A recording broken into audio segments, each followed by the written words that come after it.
problems. Do you think we might be looking at a stagflation scenario? Yeah, I think that's definitely a possibility.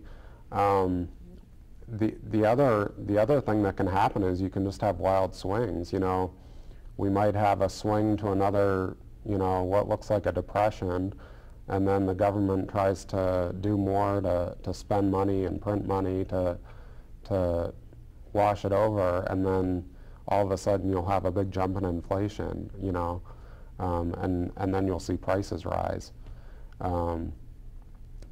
Ultimately what's going to happen, it's very hard to say.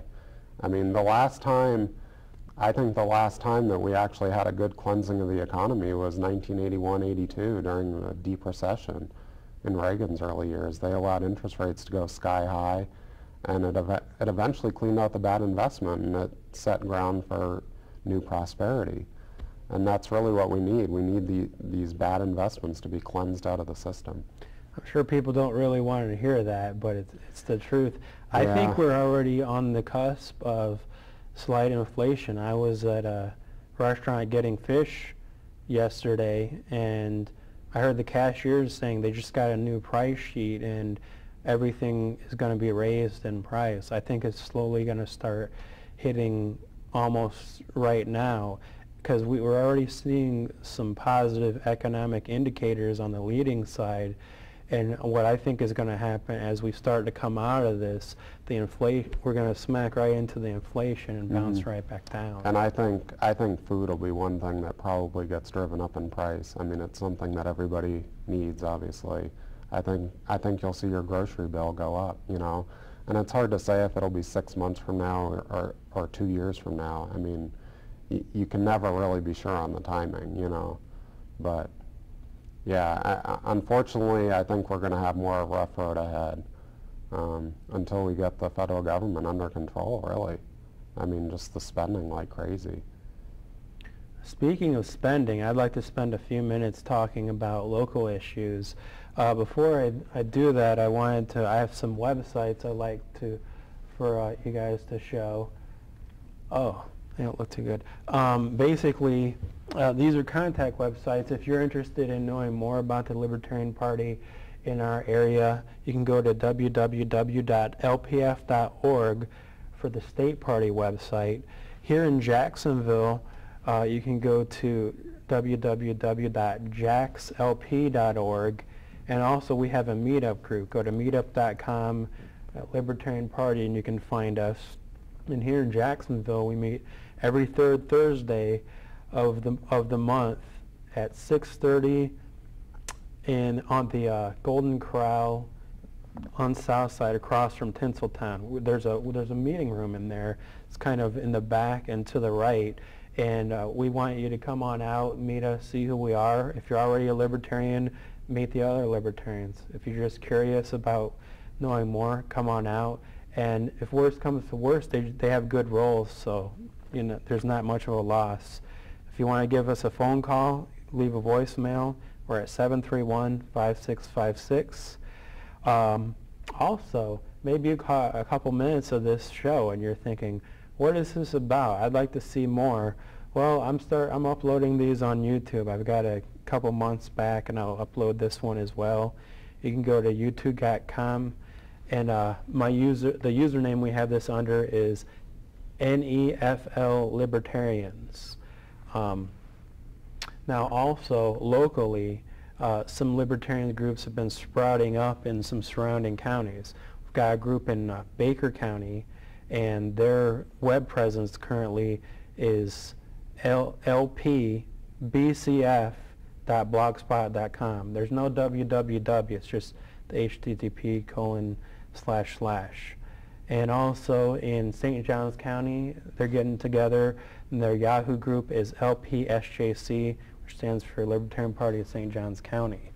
So we hope that if you're in one of these areas, use the web group or just come out and meet us and see what we're about.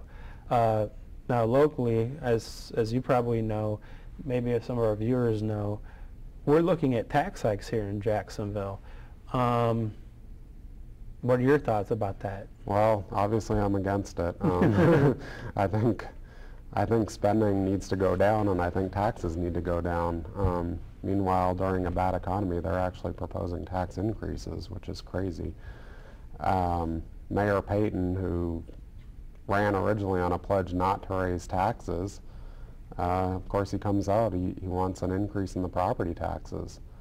The council just barely did not approve of that, but it looks like the millage rate could go up anyway, just because of the way the rules are set. Yeah, I'd like to speak to that because the council's trying to look like they're being they're watching our money, but I actually showed up at the council meeting, and that's another way to meet libertarians. Geoff, he was at town halls. Many libertarians show up to these events to try and talk out against high taxes. The proposed millage rate John Payton put out for his budget, and it is a proposed budget. Even don't believe all this media when you see Action News saying this is the fire station that will be cut or this is the library that will be bulldozed. No, it's all proposed. He was proposing a 9.5 millage rate. Now, when the council voted, they became aware right when they were voting. They were voting for an 8.48 millage rate, which would be the rate we had last year, but the rollback rate is set at 9.27, and they were winking at each other when they voted. Council people were saying, so let me get this straight. If it's vetoed by the mayor, it'll go back to 9.27. Yeah, and people got a big smile and said yes.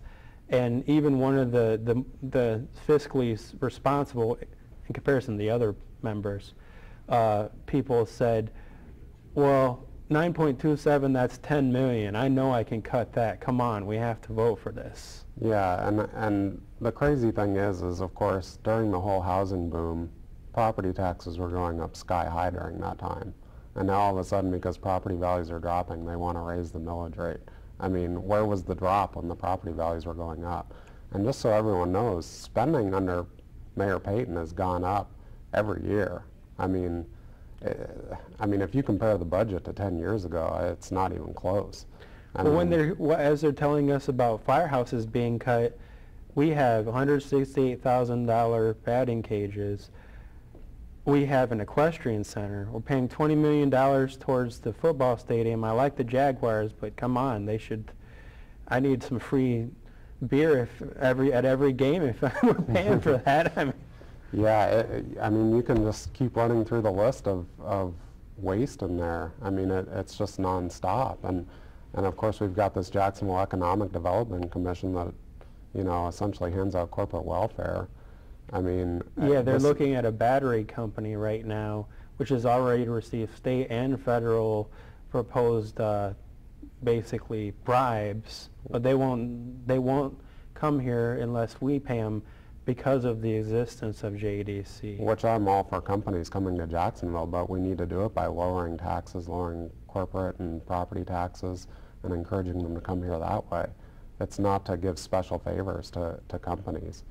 I mean, so there's so many places that they can cut in the budget and won't even feel a pinch. I mean, I think it should go way beyond that, but just for the discussion, what's going on right now, I mean, it would be easy to find enough cuts so that property taxes wouldn't have to be raised.